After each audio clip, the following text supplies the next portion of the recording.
Hello and welcome to this video. Today I'm going to turn this drawer thingy that I got from the dollar store like years ago into a GBA cartridge holder. Now, I had this since I was a teenager, so it has been through a lot of customizing. As you can see, it has glitter paint on the inside that's now flaking off because it was a cheap one from the dollar store, and some black, silver and blue layers on the outside. And I decided to not get a new one because if I can upcycle this, that is great. I hate to buy new things if I can, reuse the old ones I have. So that means sanding though, and lots of it. The door fronts don't need to be quite perfect, but they need to be level with the entire thing. And the rest of the stand, I want the original wood color that it was before, or the original wood. So I tried using alcohol to get some of the metallic paint off, which actually worked decently well. But I spent 2 hours sanding and I didn't go really that far. So in the end, I went over to my parents and used the rotary sander there. And that worked way better. There was still some places where I really couldn't sand everything off, but it saved me from hand sanding ages and ages. The problem with acrylic paints, which is what I'm using here, is it cakes up the sandpaper. And yes, it comes off by itself usually when you reach the wood part and you continue sanding, but if you do this per hand, it just makes it very agonizing. And as you can see, some of the parts definitely still have some pieces there, but that is totally fine, especially the front, since I'm planning to cover it, as you can see here, with rectangular drawer covers. I just put them into my laser cutter program and cut them out. I'm using basswood here because that's what I'm having, just I think 2 or 2.5 millimeter basswood. And basically I cut out rectangular drawers, and I'm trying to line them up on the top with a book, and then I'm trying to evenly make some slits in between them with my cutting tool, and then I'm just setting it down to dry. I don't really have any clamps, so I just used really heavy objects and put it onto a non-stick surface, just in case I had glue squeeze out. And while that was drying, I went in again with my hand sander, trying to clean up some of the edges. There are some grooves that gave me a lot of trouble, but I got a decent bit of hand sanding. And you can see there's definitely still some darker spots, and there will also be some variations in the grain, since this is plywood and the layers of the plywood are pretty thin. So I actually had it with the rotary sander that I sanded through some layers, and some of them are softer than others, so it's a bit uneven. And you can see the grain line a bit more varying once I color it. But yeah, I was basically just left with a little bit of black in some of the grooves, but I was totally fine with that because I wanted to stain it anyways. And I hope that that would blend it in a bit more and make it less visible. But yeah, the inside of the drawers and the back side of the drawers and the ones for the receiving end, so the drawer holder, I just left black because you will not be able to see it. But yeah, as I mentioned, I wanted to stain this, and since again this is plywood, I didn't feel like using a wood stain. I'm just using acrylic paint again, mixed with a ton of water, so it's basically just a light stain. And for the entire drawer base, I'm going to go with this lighter, light brown, slightly orangey hue. And I'm going to cover everything right now because once I'm adding all the decorations, any glue that's spilled is water resistant. That means any places that have had wood glue on them will not absorb any of the stain / acrylic, water, wash, whatever. So I'm just going, with this first, so I don't have any issues with light spots later. And as you can see, the black line, it's really hardly noticeable anymore. It doesn't blend away, but it's not as eye-catching anymore at all. Also be careful when you use stains that it's not a oil-based stain or something, because that made prevent the glue from sticking. But since this is acrylic and water-based, it should totally be fine. Certain stains just don't want to hold any glue or anything anymore. But yeah, I then went into my Procreate and I designed some drawer fronts and some sides. In hindsight, there were some lines that were a bit too thin for the laser cutter, so you always need to pay attention to what your laser cutter can and cannot do and how thin you can go with the material. And in this case, it was a bit too thin, but that was totally fine. Like, it wasn't anything that ruined the piece, it was just some pieces that just basically got completely burned away.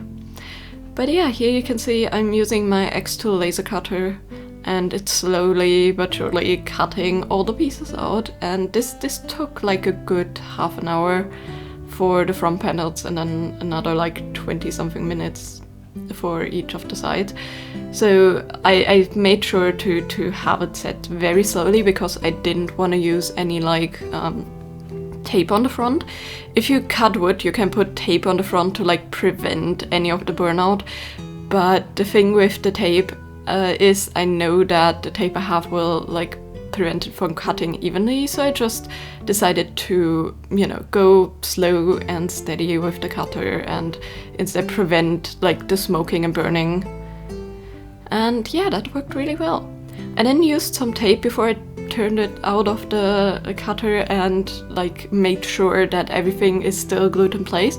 As you can see, I cut out rectangles that actually fit the drawer front rectangles for all of the drawer fronts themselves, just so I have the placement right. I should have done that for the sides too, and I will regret that a bit later while aligning things. But yeah, for now I need to like kind of, I would say, weed, you know, the thing that you also do when you have like vinyls and you remove the parts that you don't want to have. I'm actually using a weeding tool here that I usually use for my Cricut Maker. I had one or two pieces that were a bit thin and like splintered off, but in the end just a little bit of glue and it was totally fine. Also, the reason why the back has like this brown residue, it's that just like oils and stuff that naturally like come out of the wood when it burns. And with how my extraction system works, it just runs down below the cutting surface and like it sticks to the wood, and it's actually fairly a sticky residue. So you may want to like have razors or something when you cut wood just to make sure that you don't have to like clean off your laser cutter work surface all the time, which in this case I actually didn't use risers because there were so many details that I wanted to be kept in place. Usually I do use risers just to prevent anything from, you know, leaving residue. But yeah, then it was just a matter of applying wood glue and lining things up. And I actually, that's why I made the rectangles around, because I just had to line them up, and then I traced the triangles. Those are supposed to be the Triforce triangles, of course. But yeah, I actually hid like a decent bit of references to my favorite games in all of these cutouts, and I'm going to only reveal in the end which one hints to which game, which things. And before that, you can guess in the comments down below if you're a Zelda fan. And you know anything about the series, just guess down below how many games and which games I put into all my designs. But yeah, for now everything was glued down, and then for the sides I put like books and then weights on top, and for the drawers I just used the system again like last time, just some really heavy books and like turning them onto the flat side to make sure everything sticks. And then it was time to remove the tape. I didn't know how much wood glue I got on the tape, but in the end it was way easier to remove than I thought, and it actually turned out super well. The reason why I didn't remove the tape in the first place and left it there while it was drying was just because I wanted to prevent any glue from leaking on the top surface, because those I wanted to stain too. Also the edge here from the hat, from the Minish Cap hat, basically that's one of the pieces that was very thin. Same with the Twilight Princess mask from Midna, or the helmet from Midna. It had some very thin pieces that like kind of cracked away. The helmet was a bit worse, but it still in the end worked out really well. But yeah, for this I was first deciding maybe I want to go with the natural wood, because I kind of like the light look, but after trying out on a scrap piece, if I wanted to use a darker stain, I decided that the darker stain definitely looks really, really good and that I like it. Just like a bit more splotchy. With the other one I went fairly thin. With this dark stain I went really splotchy, and I made sure that it dries that way just so it looks aged. Like with the other one I just wanted to make sure the wood grain shows. With this one I just really wanted the design to pop. Also, it was very, very satisfying to paint all these raised parts with my fine brush, and if I messed up, like if I was quick enough I could just use a Q-tip, which like happened only like once or twice, but it was overall decently easy to keep within the line, since again it's like a tiny bit more raised than the part of the background. And yeah, just like a Q-tip with like a tiny bit of water, not too much, as to not like remove any of the background stain, because although it's acrylic I'm not too sure how like fast it is. Helped really well. Also, I'm not going to seal this, or not much. I may actually apply a matte spray varnish in the end, but I'm not going to seal those with any kind of wood sealer. First of all, because there's many tiny details that I don't want to like brush over or anything, and I don't have like a spray system for any kind of varnish. Second of all, again, it's cheap plywood. Actually, the most expensive thing here was probably the basswood that I used to like make the cutouts. But yeah, I don't think it's worth it. It hopefully lasts many years on my shelf, but it doesn't get much wear and tear. Like, I'm not putting anything that has liquids on top of it or something. It's like not a table base or something like that.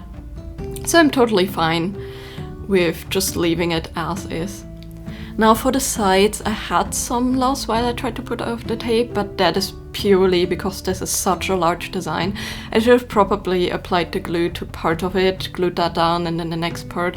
It just must have dried a bit too quickly, but I just went over it and tested every little piece if there was something loose, and in the end I just glued them all back together before I added some more of the stain. And again, this is just brown acrylic with water.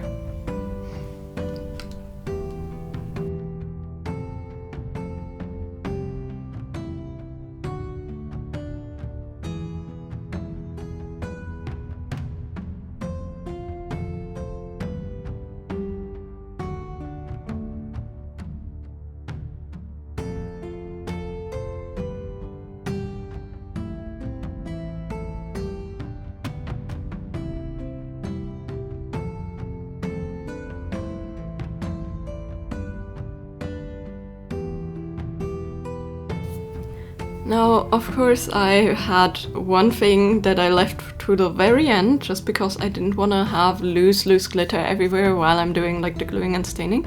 And that was, yeah, removing the loose glitter. So I went in with just a simple wire brush that's a bit stiff, released everything that I could that was loose, vacuumed it out of the drawers, and then I just used some black acrylic paint to seal the rest of the stuff in, just to make sure that it doesn't get into the cartridges or get loose in any way, shape or form. And then of course I need some like fitting cartridge holders, and for that, as always, I'm going to use my 3D printer. Now sadly I ran out of the brown filament that I wanted to use, so I only managed to make one drawer out of it, but I found this really pretty orange, and all this does is they fit in very snugly just by press fitting, and then I can put in my cartridges, and these hold perfectly, as you can see. And it's very easy, and each of them holds a decent amount of 7 of them. I didn't put cartridge holders in all of them, but that is actually because the top drawer holds some of my games that actually come with their own cases, like all my Pokemon games and my Zelda 2 or Link's Adventure 2 and things like that, just because they have this like extra protection, and that wouldn't fit into any of these recesses, but it perfectly fits in with the cartridge as is. So I just left it there, and the lower two will have their sorting system. But yeah, I have to say overall I'm super happy. This turned out amazingly. When I like first saw this and had the idea of like making it, I didn't think it would turn out that well at all. Like, even just adding the like larger drawer fronts to like not make it look cheap and wonky, because they're now lined up evenly, was a massive help. Also, for those wondering, all you need to do to open this is pull on the sides of the like added drawer fronts, and it's really easy to open these because they're not sitting in the things like snugly at all. They just sit in there loosely, but they hold more than enough to make sure they don't fall out when it slightly tips over. But yeah, it turned out amazingly. Again, some of the design was a bit thin, but overall I don't think that ruined anything, and I love the color scheme I chose. But yeah, let me tell you guys which designs are which game. So for the drawers from top to bottom, we have Eslo from Minish Cap, we have the Changing Seasons from Oracle of Seasons, which I really love the Oracle games. I mainly chose that one because I really like the symbol. And then we have the Fierce Deity Mask from Majora's. And on the side, on the top, like framing the Triforce pieces, we have one of the spiritual stones from Ocarina of Time, so like this was like the golden part. And yeah, then we also have, of course, Twilight Princess with the helmet. And we have some more games hidden. So first of all, the normal, you know, Hyrulean crest. But I also added the swirls on the side. Those were inspired by Wind Waker. And then there's also a cape, symbolizing all the games that have the jumping cape. And that is like next to the on the drawer front, next to the main icons, like the bottom part of the swirl, that's supposed to be the cape. So yeah, it's just a hint at one of my favorite items from all of the like 2D games where you can jump over holds and glide over like gaps with a rock's cape. And that's basically it with all of the designs. Did you get all of them? Did you miss any? Let me in the comments down below if you guessed. And if you're not into Zelda, let me know what you thought of this design. And if you would design a GBA cartridge holder, which theme would it be? Would you maybe go with something entirely different? Would you maybe go with something quite obvious as maybe Pokemon? Like, that would also be a really fun design, considering that there's a lot of Pokemon games also for the GBA. I'm quite curious with what you would choose. Anyways, I hope you all will have a great day, and I hope to see you next time. Bye bye!